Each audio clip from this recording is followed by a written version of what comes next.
Hello, and welcome to the fourth webinar in our new Essentials of Fleet Safety webinar series. The Essentials of Fleet Safety is a series of 5 60-minute webinars to give champions the essential elements of running a fleet safety programme. The webinars are based on the 5 pillars of Global Fleet Champions, and today's webinar focuses on the Journey Routing and Modal Choice pillar and is sponsored by Verizon Connect. Global Fleet Champions is a partnership campaign administered by Break, the road safety charity, to prevent deaths, injuries and pollution caused by vehicles driven for work. To learn more about the campaign and what we do, please visit globalfleetchampions.org. At today's webinar, you will learn about important factors to consider when planning journeys, tools you can use to help you make complex choices, and how to eliminate or reduce the need to move people or goods by considering other alternatives. On your screen now, you should be able to see a multiple choice question poll so we can find out your views on this topic. It is anonymous. Simply select one answer and press submit, and we will discuss the results at the beginning of the Q&A session, which is your opportunity to ask some of today's presenters any questions you might have. You can put forward your questions at any time during the webinar by using the chat box. Thank you for your time, and the webinar will now begin. Hi, my name is Emma McLennan. I'm the Director General of an organization called EAST, the Eastern Alliance for Safe and Sustainable Transport. We're a network of road safety organizations working in 14 countries, mostly in Eastern Europe, Central Asia, Southern Europe, South Caucasus. And I'm here today to ask a specific question of all of you, and that is, why do we need safe journeys? And you are the experts who can make these safe journeys happen. So the simple answer to this question is to save lives. Every year, 1.35 million people die on the world's roads, and around 50 million people are injured. Now that's just an unacceptable toll. And when you think of those numbers, those are individuals. Here's an example from the Break website of an individual, a young woman who was killed doing her job outside a primary school in Salford in the United Kingdom, and she was knocked down and killed by a bus. Now, I don't know anything about the details of that case, but I can say that it raises a lot of questions. Was the bus driver speeding? Was the bus driver too tired? Had the bus driver been drinking? There are many other questions it raises about the road design, about the lighting, but at any rate, what is clear is there's a huge responsibility on the shoulders of the fleet manager who was managing the bus fleet that killed this young woman. So the simple answer to the question, why do we need safe journeys, is that there's a human case for safe journeys.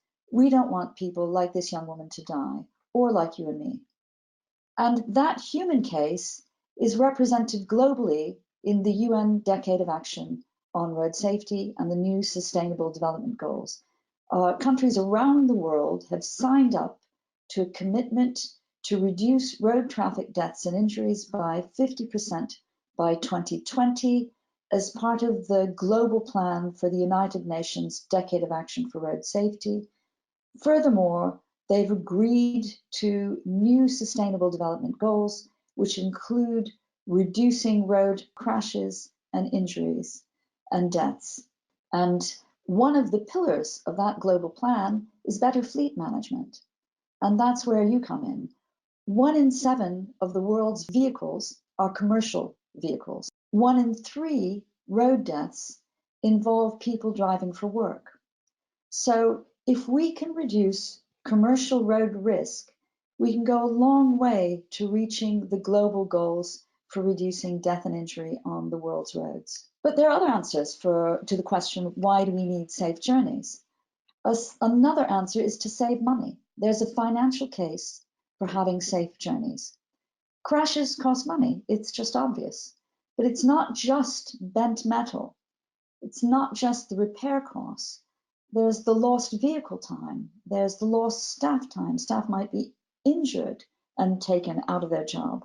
There's lost management time in trying to sort out the problems. There are problems with damaged goods or insurance costs. There are many, many other reasons for having safe journeys. And it saves money when you can avoid crashes. So there's also a business case. very linked to the other two cases. If you have safe journeys, it helps your business reputation. Crashes are bad for a company's reputation. Crashes cause damages and delays. Bad drivers who are visible on the roads are bad ambassadors for the company. People see a driver speeding, overtaking dangerously, then they know that the company is not well managed. And if you don't manage road safety, if you don't treat it seriously, you end up with poor labor turnover, high labor turnover. And labor turnover costs the business money. It ends up with poorer quality staff, and it's generally not good for any of us. So the business case for safe journeys is very, very strong. So another reason for having safe journeys is to protect the environment.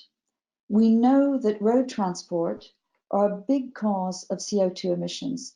Globally, emissions from road transport increased by 71% between 1990 and 2014. And they now account for about 15% of all greenhouse gas emissions. Moreover, 3/4 of all transport-related greenhouse emission emissions in the European Union are down to road transport. I don't have figures for the rest of the world, but it's clearly a big contributor to environmental concerns. So there is an environmental case for safer journeys. I'm going to take you through a basic approach for improving the situation. That's the ASI approach: avoid, shift, improve. We should be avoiding unnecessary journeys. We should try to shift to safer forms of transport. And we can all do a lot to improve the safety of journeys through planning. So let's apply this to one particular group of people who are driving for work. And that's the grey fleet, people like me, employees who use their own vehicles for work. There are many of us, including sales representatives, many others, who drive in order to commute to work or to do their job using their own vehicles. Now, how do we apply the avoid part of that paradigm?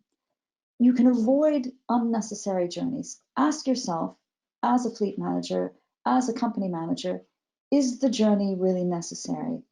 We all know that some meetings just really aren't worth it. We have to say, is it really worth it to send my member of staff across the country to meet this person? Maybe not. Secondly, you can avoid unnecessary journeys by combining. Let's not go tomorrow. We won't send that person tomorrow. They can go the following day when there are other things they need to do in that city. So you can combine journeys so that they're not traveling every day, making these same long journeys. Secondly, you can think of whether there are alternatives. And these days, there are many alternatives for virtual meetings. The fact that we're doing a webinar, we're not all sitting together in a classroom, shows how far technology has moved to enable people from around the globe to communicate, to get together. So explore the alternatives to having that meeting, to sending the person out in their vehicle. And also, you could ask, could that person travel less often or when less busy? For example, many companies today have a Friday work at home day or one day a week when staff are allowed to work at home. That avoids 20% of all journeys that that person is doing.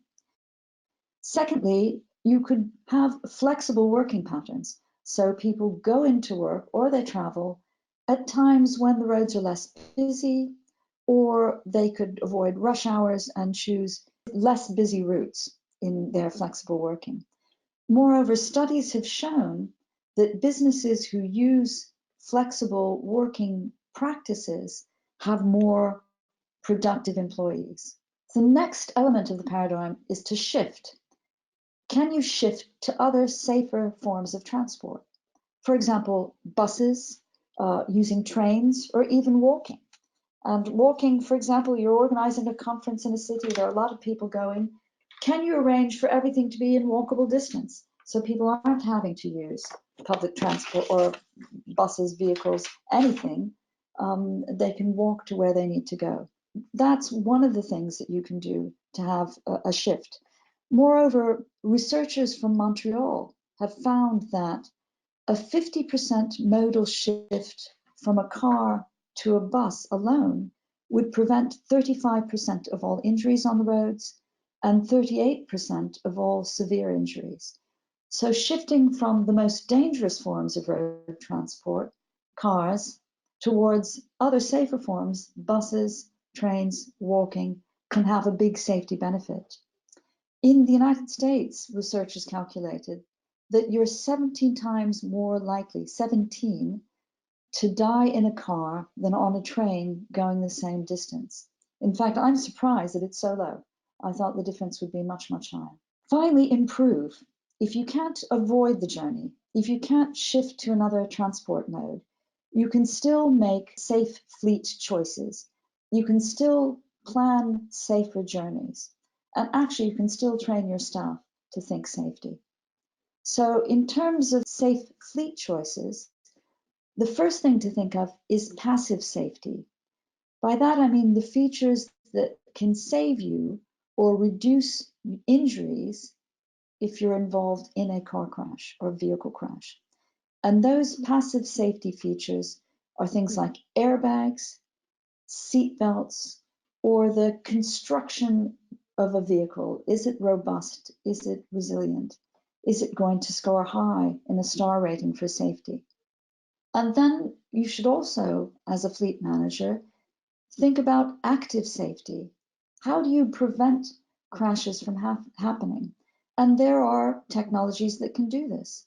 There's traction control in vehicles, electronic stability control, assisted braking, or on motorcycles, anti-lock brakes.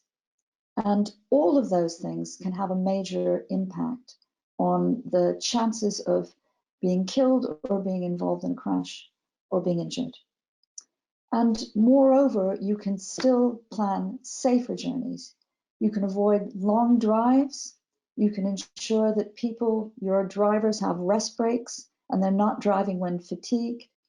And you can keep drivers away from the most dangerous or busy routes. So let's apply this paradigm to a different kind of fleet driver, a delivery fleet. And again, the same questions arise. Avoid, ask yourself, is the journey necessary? Are there alternatives? Could they travel less often or when less busy? The same things apply. Now let's think about that a bit more in terms of a delivery fleet. Is this the sort of delivery schedule that you have in your company? Here's an example of a company, small company that has 2 delivery vehicles, and they're responding to demands, and they're going out as each demand comes in, and then they're coming back to their depot. And you can see there's a lot of crossover, and there's a lot of journeys back and forth. The journeys with journey planning, you could create something like this. There's a lot of software on the market that enable you and help you to do that. And by the way, also give good feedback to customers of when they can expect to receive a delivery. This avoids a lot of unnecessary journeys, a lot of unnecessary mileage, and you can choose to avoid the most busy time. So shift that issue. Can you shift to safer forms of transport? That still applies. Modal shift brings environmental benefits as well as safety benefits. Now, a study by the Technical University of Delft in the Netherlands estimated in 2011 that a shift to rail transport from road transport for freight could cut greenhouse gases by 17 to 20% in the rail and road transport market.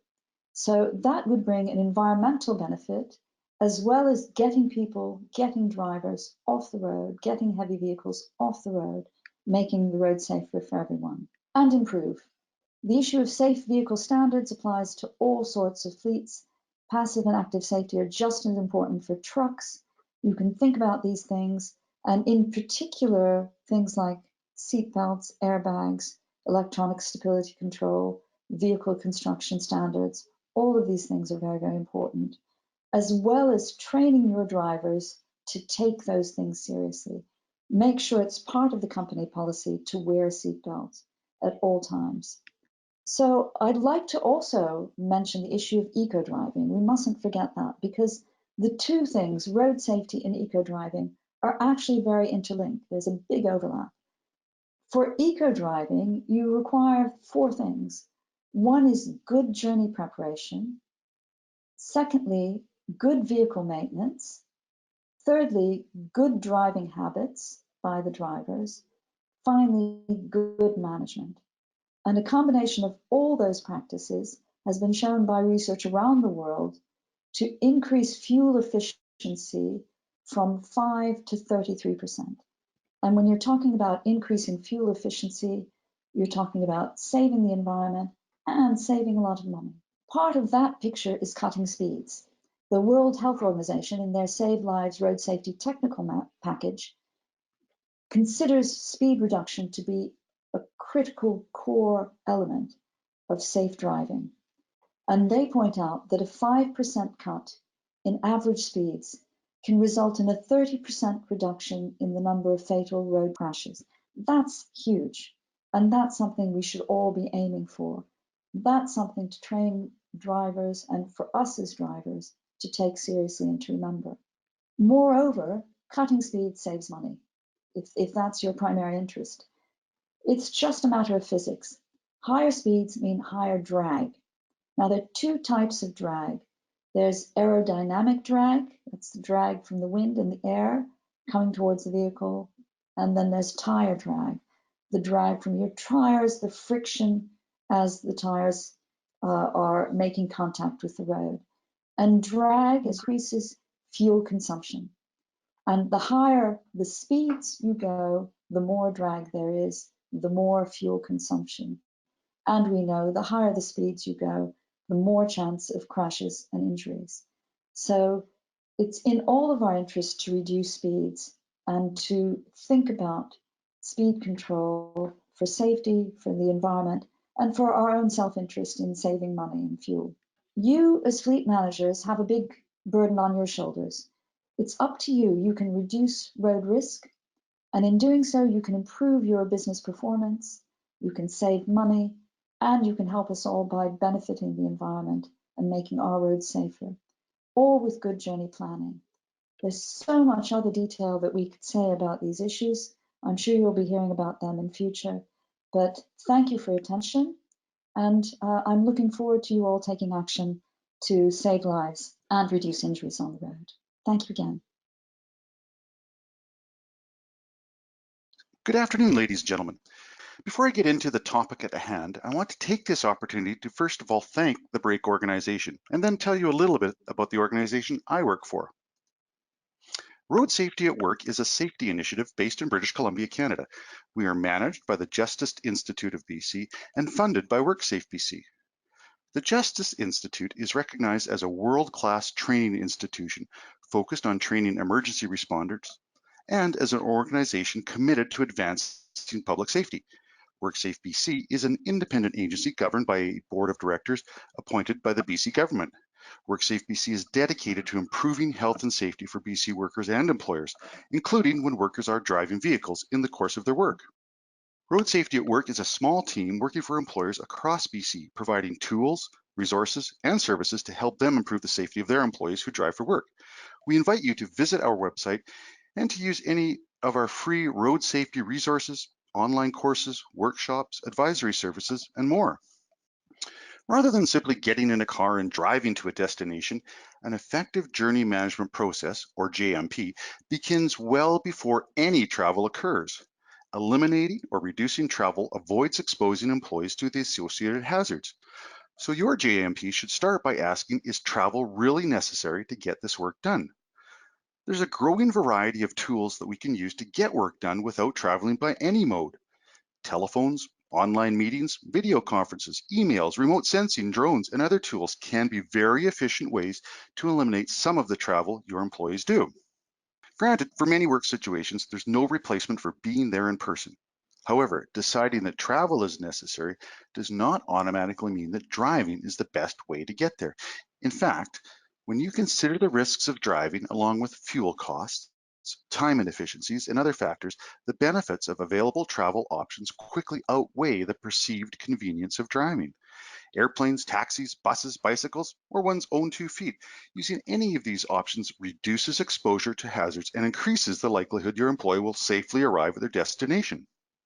All that said, driving does remain a necessary part of many work functions. So the second crucial aspect of an effective JMP is to find and apply the measures that minimize employee exposure to driving-related hazards. There are 3 steps. First, identify potential hazards and assess risks. Step 2, decide on the measures that will avoid exposure to those hazards and thereby control the risks. And step 3, build and execute a trip plan that applies those measures.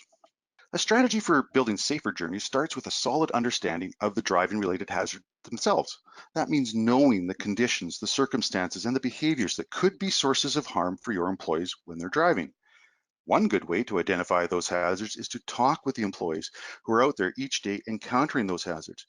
When you do that, you will likely find a wealth of knowledge and experience, including what they successfully do to deal with those hazards. Ask which hazards they encounter most often. Find out which ones cause them the most concern. See what you can learn from incident investigations, near-miss reports, and even the conversations in the coffee room. Once you have your inventory of hazards, the next step is a risk assessment. Structured annual risk assessments are essential safety tools for several reasons. First, they are often legal requirements. More importantly, the scoring or ranking process shows you which hazards require attention first. Not only do assessment results provide general guidance for your JMP, they really are the foundation for establishing priorities and taking action through your day-to-day trip management. To help you do this, Road Safety at Work has developed the online hazard identification and risk assessment tool. It's tailored for road safety with several nifty features. It has a well-organized inventory of driving-related hazards. You can add, remove, and edit hazards to create a customized list that reflects the driving circumstances in your workplace. There's a built-in risk matrix and scoring guide. Based on the scores you assign, it suggests strategies and measures for reducing risks and points you to tools and resources to do that.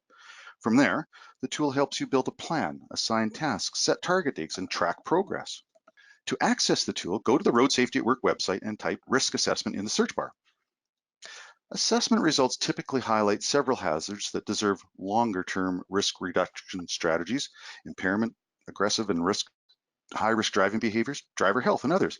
But your results will also point out several hazards that require attention in your day-to-day trip planning. I'd like to turn our attention now to a few of the hazards that we hear about most often. A vehicle that's not roadworthy or that's not designed or equipped for the purposes for which it is used is a hazard to employees and to other road users. However, eliminating vehicle-related hazards is probably your best bet for quick wins. Start by selecting vehicles that are right for the job. With a little thoughtful analysis, the company should be able to see which configurations are best suited to the circumstances and conditions in which those vehicles will actually be used. Think about the safety features and other equipment that employees can use to learn and reduce risk. Then, have employees inspect their work vehicles daily so they can identify mechanical issues before they become hazards. And finally, implement a proactive vehicle maintenance program to prevent and repair any troubles that might compromise the safe operating condition of vehicles. Poor weather and road conditions can pose big journey risks. And while employers can't control the weather, they can control whether their employees are driving during foul weather or dangerous roads. When planning a trip, check road conditions. Here in BC, we use Drive BC, but many jurisdictions have similar online tools. If that's not available, check TV or radio weather forecasts. As an owner or manager or supervisor, take it upon yourself to find the ones that provide the information your employees need. Tell your employees and expect them to use it. Any of these takes about 2 minutes, but saves hours of frustrated, stressful, more difficult driving. Some routes simply have more hazards than others. Reduce risks by finding routes that avoid them. For example, plan your trip so they avoid high crash frequency intersections. Localized online tools are often available to point out those locations.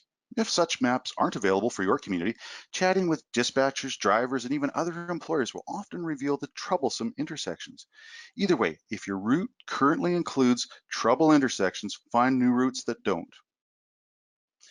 Similarly, if routes include streets that are busy with cyclists, pedestrians, or other vulnerable road users, or if they travel through school zones, busy shopping areas, or popular tourist destinations, choose new routes that avoid those hazards. And sometimes advancing or delaying driving schedules can reduce risks. Can you schedule trips so they don't occur during peak traffic volumes? Can you make deliveries a couple of hours earlier or later? Talk with your clients and customers. Adjusting schedules might provide advantages to both organizations. Some driving assignments are simply more challenging than others. They require drivers with specialized skills and experience. Unfortunately, not all drivers are equally skilled. Planning safer journeys includes thinking about the elements of specific trips, routine and non-routine trips. Understand what skills and behaviors are necessary.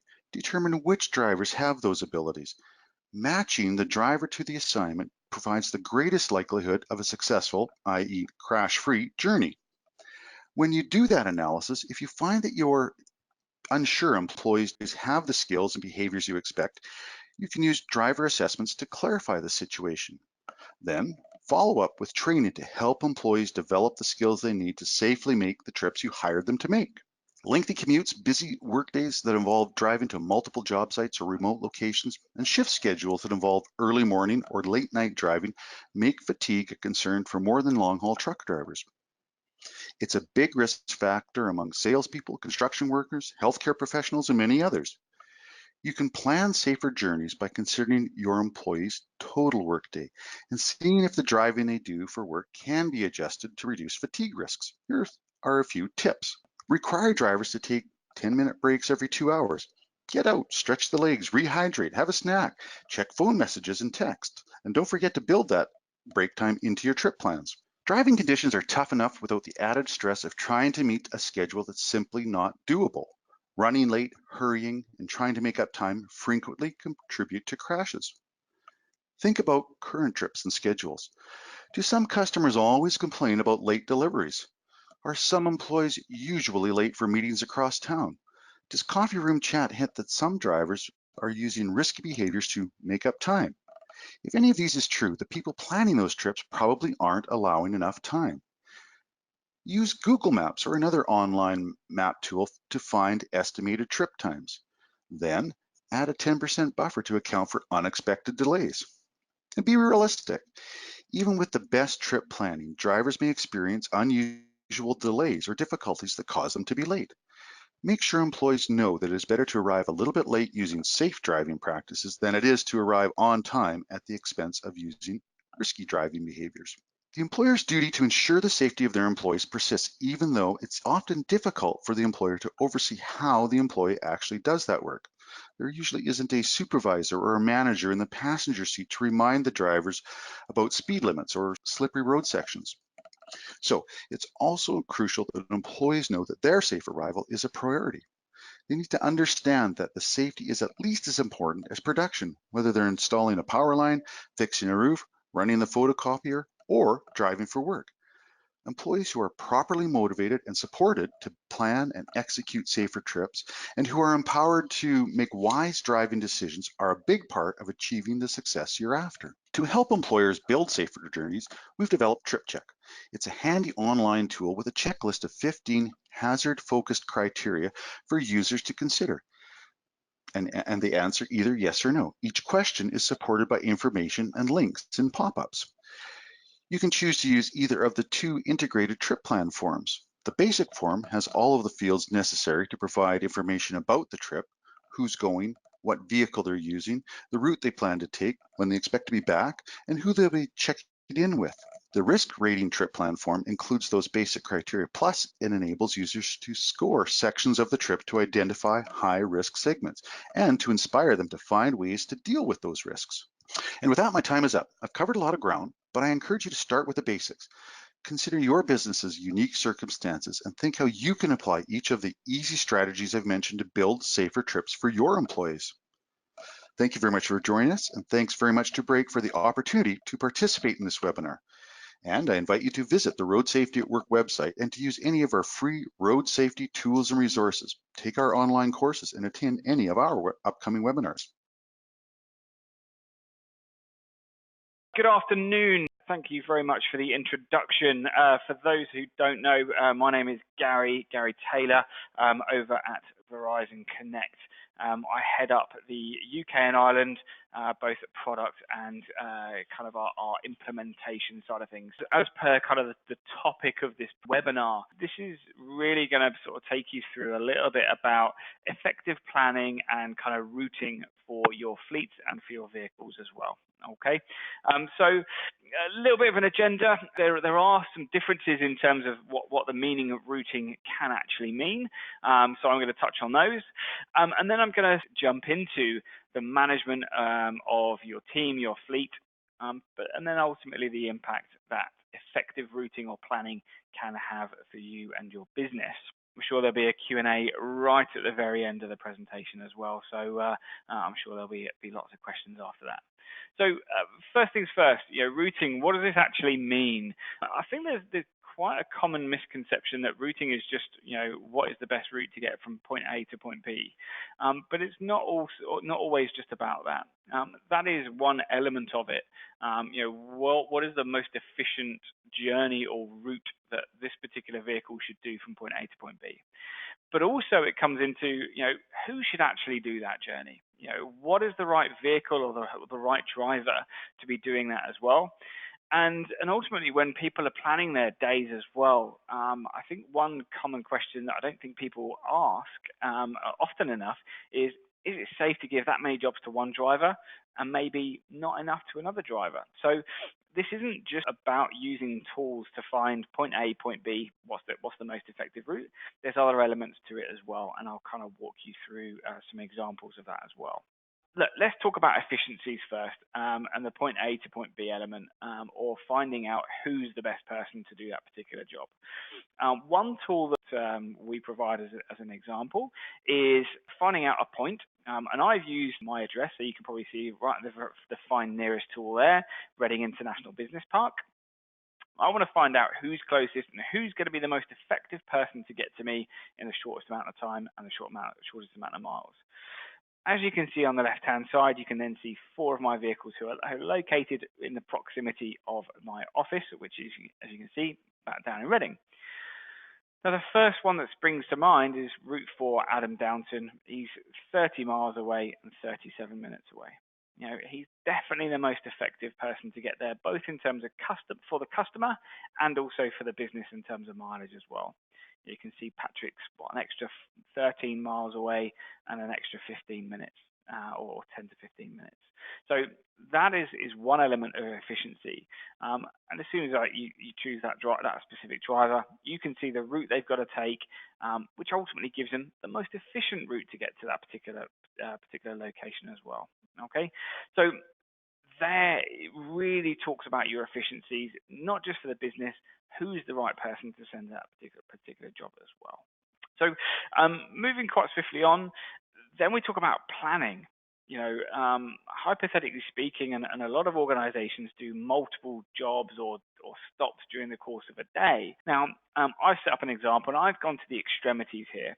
I've got a couple of stops down in London, got one in the Midlands somewhere, I've got one near Manchester, one near Leeds, and then I've got Glasgow and Edinburgh as well. Now, if I were to do that particular journey in the order that I've put them in, so going from London up to Liverpool, down to the Midlands, back up to Edinburgh, down to Leeds, back up to Glasgow, and back down to London, which is the order you can see there, that's going to take me 1,500 miles and just over a day's worth of driving. Now, with one tool or one simple click of a button, we can completely reroute that, and actually it all of a sudden cuts the amount of mileage done from 1,500 down to closer to 900, but also cuts the amount of time spent on the road down to 15 hours. Now, if those were jobs to be done over a week-long period or even a day-long period, it really, really does help, stop you or your drivers driving excessive amount of miles and just makes your business a little bit more effective from a planning perspective. So a really, really useful tool to be able to reroute that as well. Let's dive into, probably I feel personally one of the most important questions that people don't talk about when we talk about routing.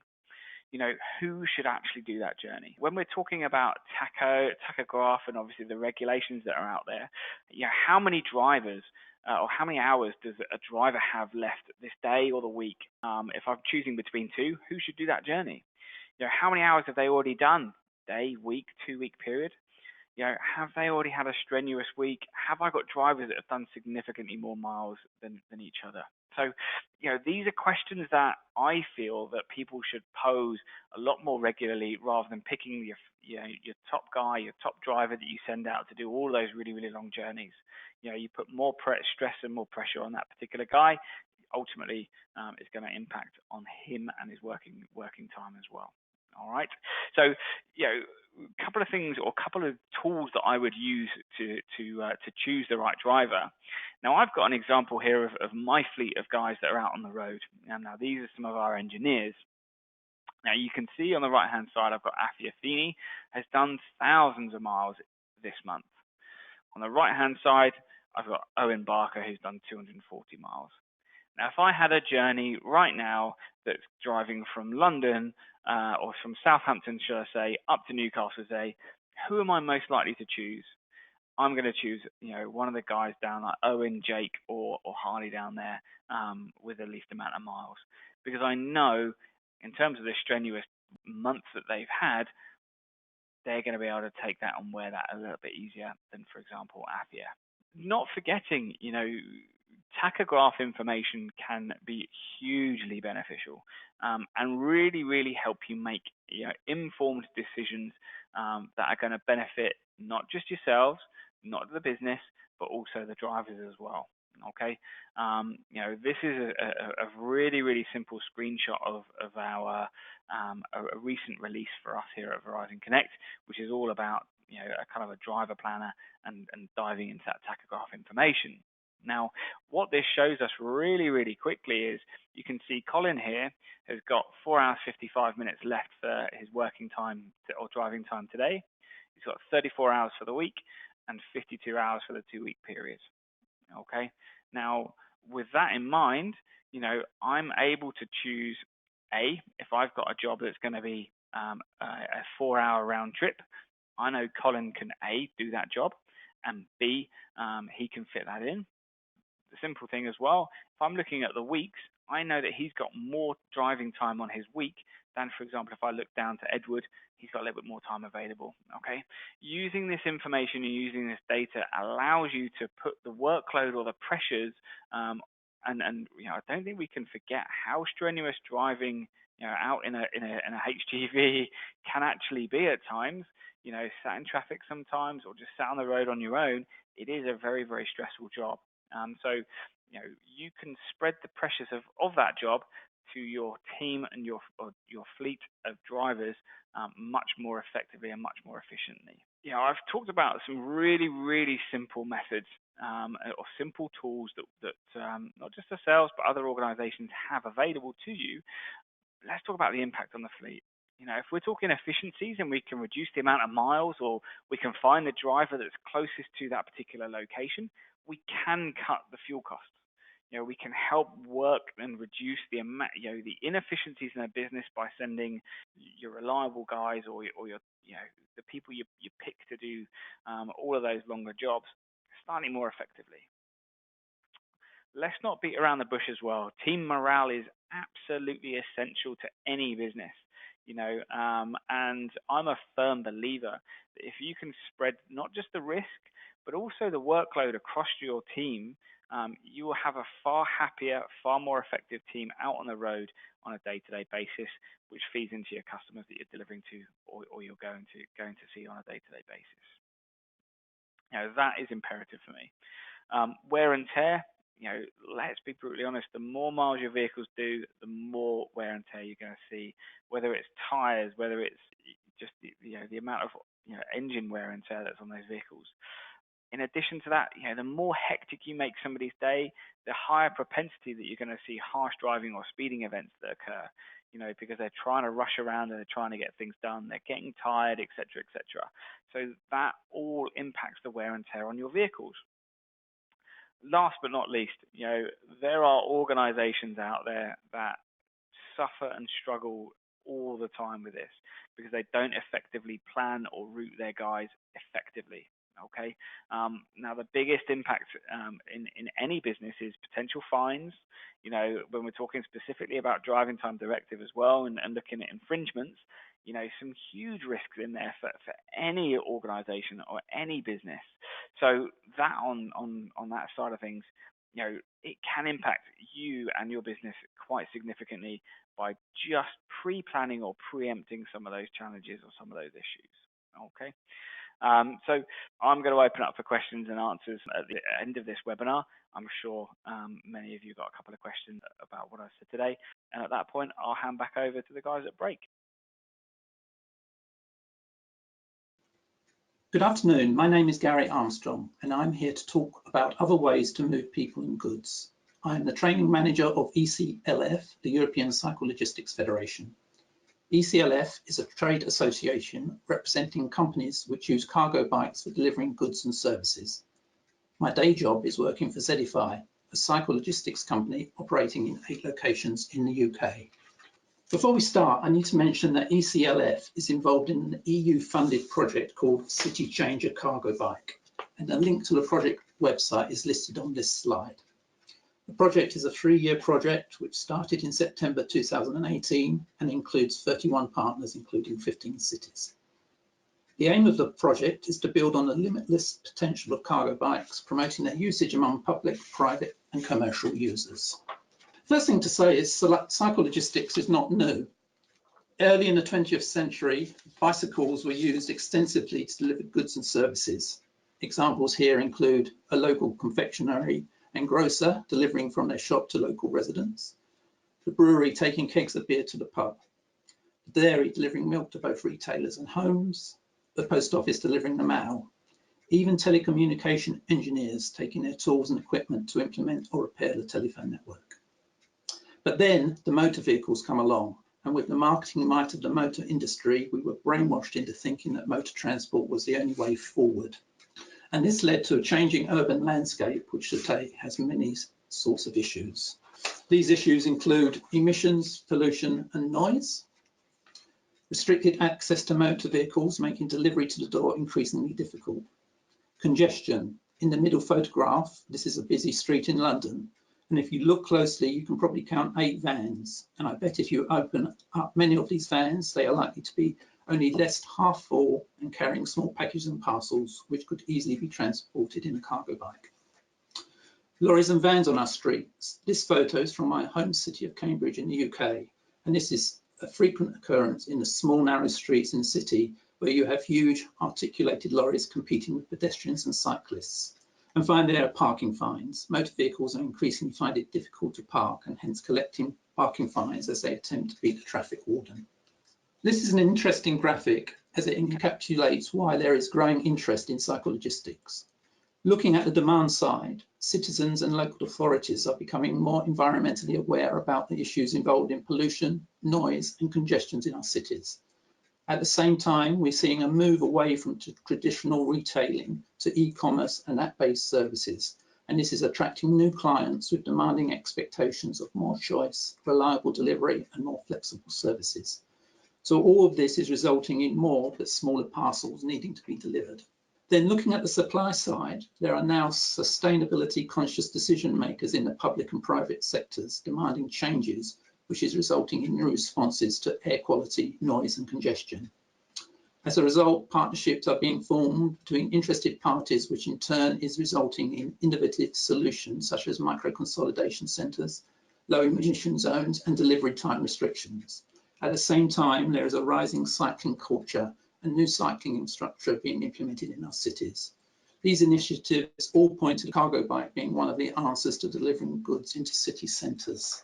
There has been some interesting research which highlights the potential of cyclelogistics. In European cities, every second motorised trip associated with the transport of goods and services could be shifted from motor vehicles to bicycles, cargo bikes or cargo trikes. Specifically in the area of delivery, every 3rd trip associated with the transport of goods could be shifted from motor vehicles to cargo bikes. That is, 33% of urban deliveries could be undertaken by cargo bike. So what cargo can be carried in the cargo bike? The Cyclelogistics is not so arrogant as to claim all cargo can be carried by cargo bike. Clearly, items which are either bulky or heavy are not suitable. For example, construction materials such as bricks, sand and cement. White goods such as fridges, televisions, freezers, washing machines, car tyres, carpets and flooring, container deliveries, specifically supermarket mass deliveries made by container. Items which are suitable include small and medium-sized packages, boxes and parcels, e-commerce purchases, travel documents, medicines and prescriptions, conference food, magazines, and many, many more. So let's look at the various equipment options, of which there are four main types: two-wheeled cargo bikes, three-wheeled cargo bike, trikes, four-wheeled quad bikes, and trailers. The bikes can be either manually powered or increasingly electric assist. With electric assist, the rider still has to pedal for the electric assist to kick in. Any cargo bike or trike which with electric assist is still classified as a bicycle as long as it does not exceed 15.5 miles per hour. Talking specifically about the four different equipment types, starting with the two-wheeled cargo bikes, typically the price range for these bikes are between 3,000 and 6,000 euros. The box position is normally at the front, although there are some options where the box can be at the back, and they can carry up to 100 kilograms of weight. These are quick and agile in congested areas because it's just like riding an ordinary bike. Then we have three-wheeled cargo trikes, price range 4,000 euros to 10,000 euros. The box position can be both at the front or back, and this time can carry up to 250 kilos. Typically, these bikes are used for last mile delivery from out of town depots to inner cities, although there are personal uses as well, where they're used for carrying children to and from school. Then we have four-wheeled quad bikes. The price range here is 8,000 to 12,000 euros. And these are really suitable for containerization. They can carry up to 250 kilograms.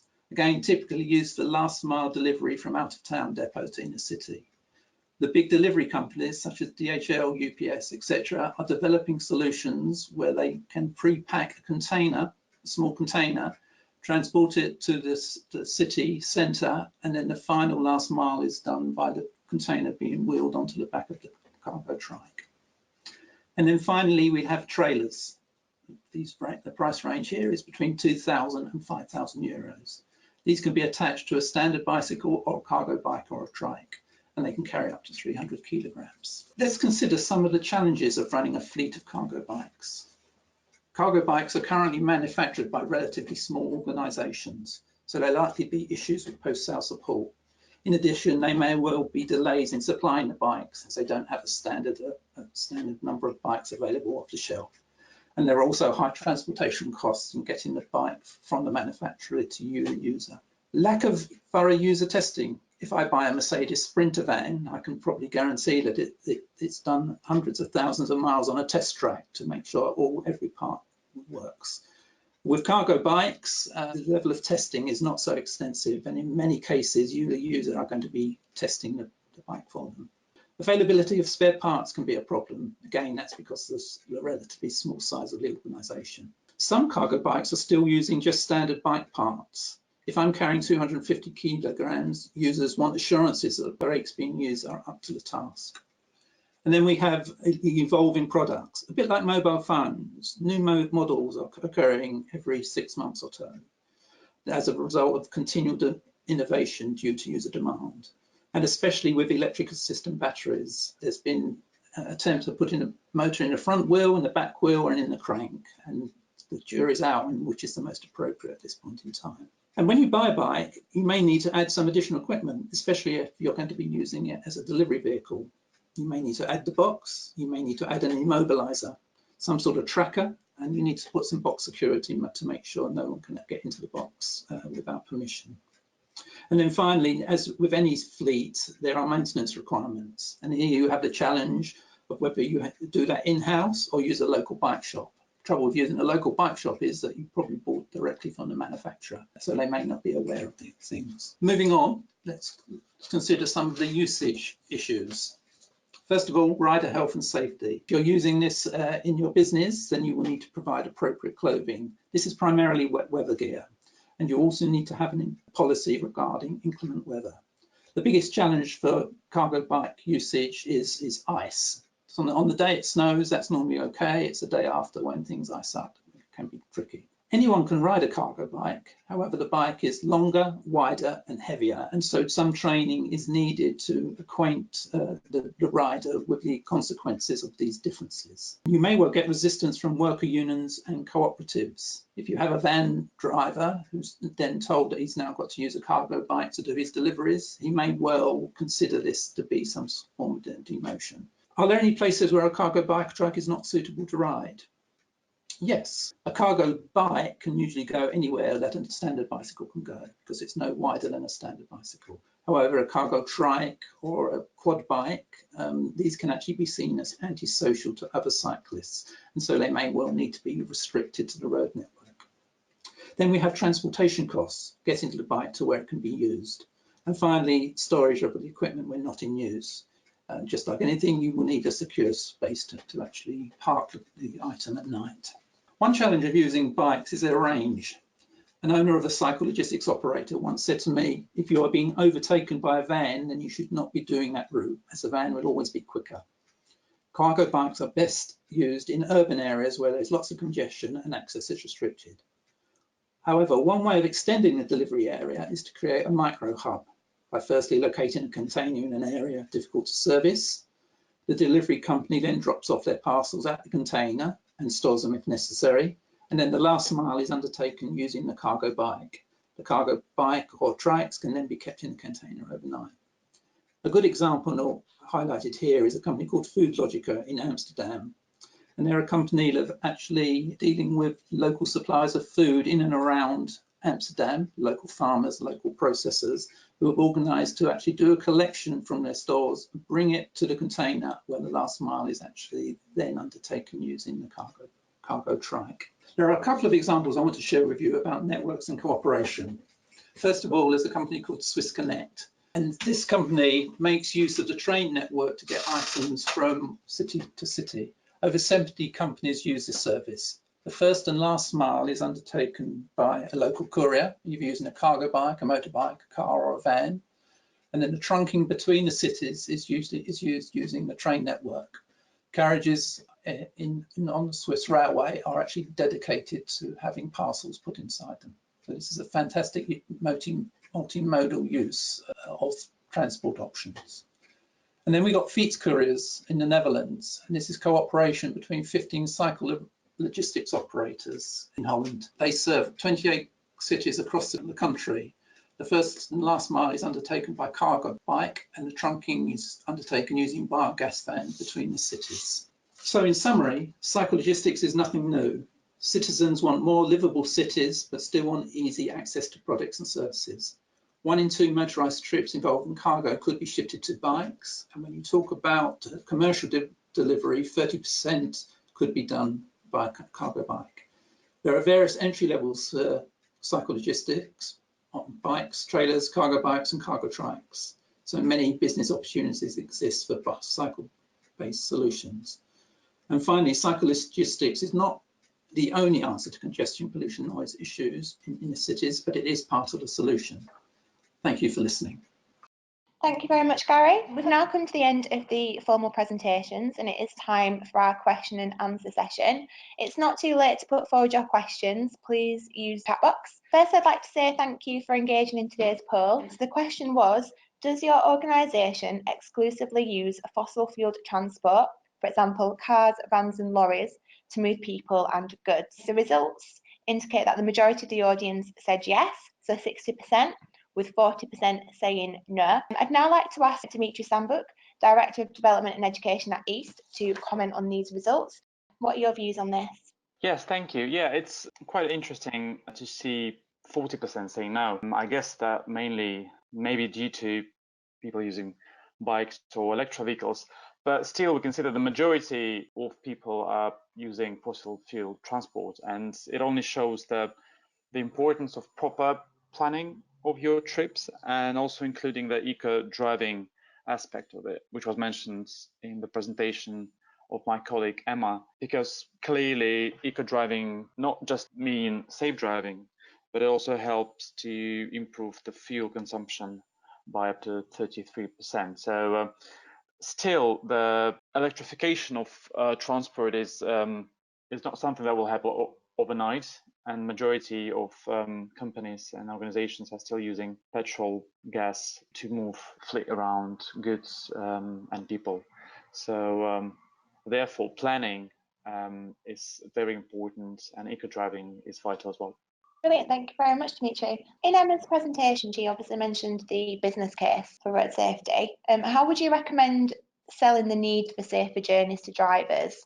How would you perhaps provide advice to employers in order to communicate this message with their employees? This is a huge task, and it's not always easy to get that message across, because as a business, you could understand the benefits of safer occupational road safety management. But the task of delivering that message across to the drivers and to all the employees could be really complex. So I guess where you start is with disseminating the information and making that task as a joint one, not as a top bottom, but rather a bottom top kind of approach. If everybody understands that this is not just a rule and this is not just something that everybody should follow, but it also helps the company to save money. It also helps environment. It helps other road users. Then I'm sure it can be achievable. Brilliant, thank you very much, Dimitri. I'm now going to move over to some of our other speakers. So we are joined by Gary Taylor, Managing Partner at Verizon Connect, and also Gary Armstrong, the Director at European Cyclelogistics Federation. So Gary from Cyclelogistics Federation. So a question that's come in from one of the delegates is, how do you organise bicycle transportation in countries where there is not enough road infrastructure for bicycles? Okay, what I think is trying to say is that where there may not be cycling infrastructure in a particular place, is it still possible to do cyclelogistics? Anywhere where there is a road and there is congestion, you can do cyclelogistics. On a cargo bike, it's just like riding an ordinary bike. So through congestion, cargo bikes are really excellent because they can cut through the traffic, they can cut across park lanes, they can use any off-road infrastructure that might be around, and in many places where there's shared use of pedestrians, then they can follow those routes. Brilliant, thank you. And do you have any advice on overcoming resistance perhaps by drivers if they are to be asked to use cargo bikes? Yeah, this is quite a challenging. This is a challenging one, and I know some organisations have had this issue. The good thing about it is there's normally some people in the organisation which like the idea of cycling, like the idea of being in the open air. So these are the champions that you should target first, rather than actually saying that the dyed-in-the-wall truck driver, you're now going to start using a cargo bike. So go for the people that are interested in the subject in the first instance, would be my advice. Brilliant, thank you very much. I'm now going to go over to Gary Taylor from Verizon Connect. Hi, Sarah. Absolutely fine.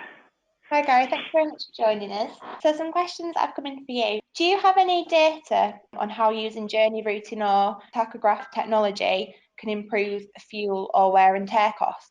Yes, absolutely. So, I mean, from a routing perspective and also a driving behaviour, as an average, the organisations that come on board with ourselves specifically, we see anywhere between a 5 and 8% reduction in fuel costs just by monitoring those two little things. The most important thing I will say is not just about looking at the data; it's actually how you use that within any organisation.